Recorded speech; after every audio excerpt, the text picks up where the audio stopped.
Alright, so this is my in-depth impressions on the Advanced Model X version 1. As you can see, I've still got them. Multiple pairs of them. I've used them quite a bit. And, you know, they're not perfect. Nothing really ever is, but there's a lot of things to like about them, so... Wow, really? That's actually never happened before. Okay, there we go. I've switched over to the foam tips instead of the silicone with a wider base just to get a better fit. Let's see here. Yeah. That was really the only way I was getting a little bit extra oomph out of the base. To be honest, these are very bland sounding. It's hard to describe. I wouldn't call it neutral, just kind of a little uninvolved, kind of boring. The only thing that really comes out decently well is vocals. The rest of it is, it's pretty bland. There's not a ton of bass. The treble isn't terribly detailed, but they're pleasant enough. You know, they're okay.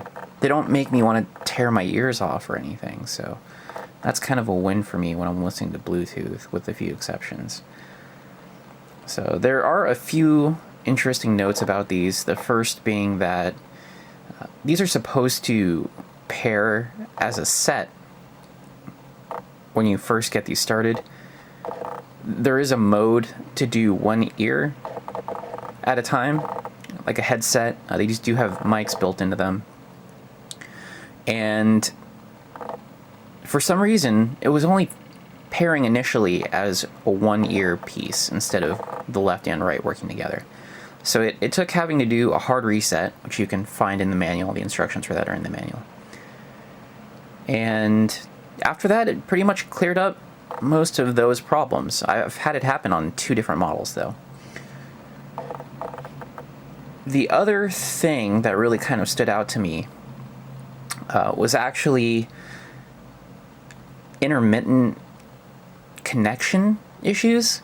And well, I shouldn't say intermittent. I thought it was intermittent at first. I would just be walking, doing my daily walk, and the signal would just cut out, seemingly randomly. And I couldn't figure out for the life of me what was causing it.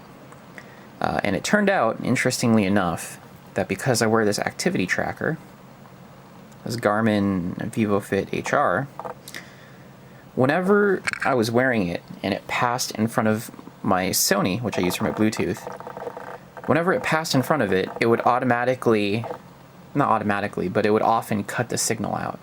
And the closer and right in front of it, more in front of it that the Garmin got, the more likely I was to cut out the signal. So I switched the Garmin to the other hand. Lo and behold, everything's fixed. So I'm not sure if that's the Sony or these, but for whatever reason, I was losing connection pretty often. And besides that, I mean, it's just, you know, an inexpensive Bluetooth IEM set. I mean, they don't sound fantastic. Using custom tips is possible, but you can't charge them with other tips unless they're really small. And the few quirks in use that I talked about just now. So, I mean, really, that's all it is. It's not terribly impressive sound-wise. It's just good enough that for the price, I feel like I'm still getting what I wanted out of it, which is wireless ear IEMs that I can listen to while I'm working out. So, or in the rain even, which I've done a few times. So that's it. I mean, that's the whole kit and caboodle. It's not terribly complicated. It's just what it is, you know. So I would say for the price, I have no problem with these. For $80, I didn't mind. For $40, I certainly didn't. And if you can still pick them up for that price, I'd say go for it.